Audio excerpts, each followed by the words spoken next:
গতকাল বিধ্বংসী আগুন মিলননগর 11 নম্বর ওয়ার্ড, কাঁচরাপাড়ার 11 নম্বর ওয়ার্ড ধরমবীর কলোনিতে। ঘটনাস্থলে আজ পরিস্থিতি গোটাটাই দেখে গেলেন কাঁচরাপাড়া পৌরপ্রধান কমল অধিকারী। গতকাল যেই আগুন বিধ্বংসীভাবে লেগেছিল, আলপনা দাসের বাড়ির অধিকাংশ জায়গাটাই গোটাটাই পুড়ে গিয়েছে এবং এতটাই তার লেলিহান শিখা ছিল যে আমরা প্রথম থেকেই বলছি যে গোটা যে ঘরের আসবাবপত্র থেকে শুরু করে স্টিলের জামাকাপড়, স্টিলের যে সমস্ত বাসন কোসন রয়েছে সেগুলো পর্যন্ত গরমে গলে গিয়েছে। এবং তার পরবর্তী সময় আমরা দেখতে পেয়েছি পাশের যে আরেকজনের ঘর ছিল তারও কিন্তু ঘরটি অধিকাংশ নয় একটুখানি বলা চলে পুড়েছে। তবে সেই জায়গা থেকে দাঁড়িয়ে বলাই চলে যে এই ঘটনাক্রমে এই গোটা আগুনের বিষয়টা যে প্রত্যেক দিনই যেভাবে কোথাও না কোথাও আগুন লাগছে।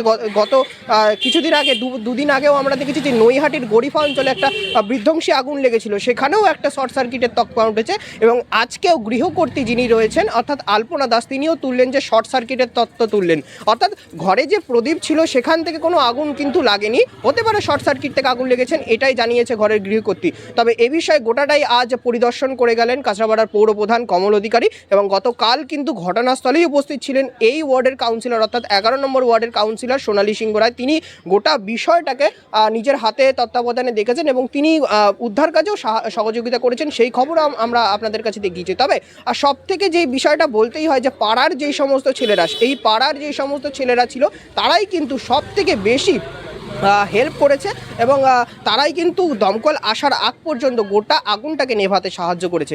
এ বিষয়ে কি বলছেন কমল অধিকারী চেয়ারম্যান, আসুন দেখে নেওয়া যাক। আশ্বাসের ব্যাপার না, এটা আমাদের কর্তব্যের মধ্যে পড়ে এবং স্বাভাবিক ব্যাপার।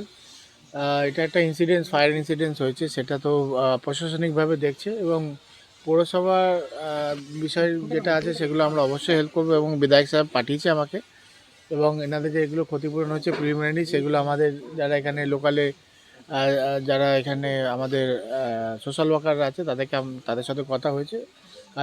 কালকে থেকে কাজ শুরু হয়ে যাবে এবং এনাদের যদি ডকুমেন্টেশন ঠিক থাকে তাহলে আমাদের যেগুলো সরকারি বাড়ি যেগুলো আছে সামনের মাস থেকে আপনার অনলাইনে এনারা ফিল আপ করতে পারবো, সেটা নিয়ে অসুবিধা নেই। সেগুলো আমরা দেখে নেবো কী পেপার আছে।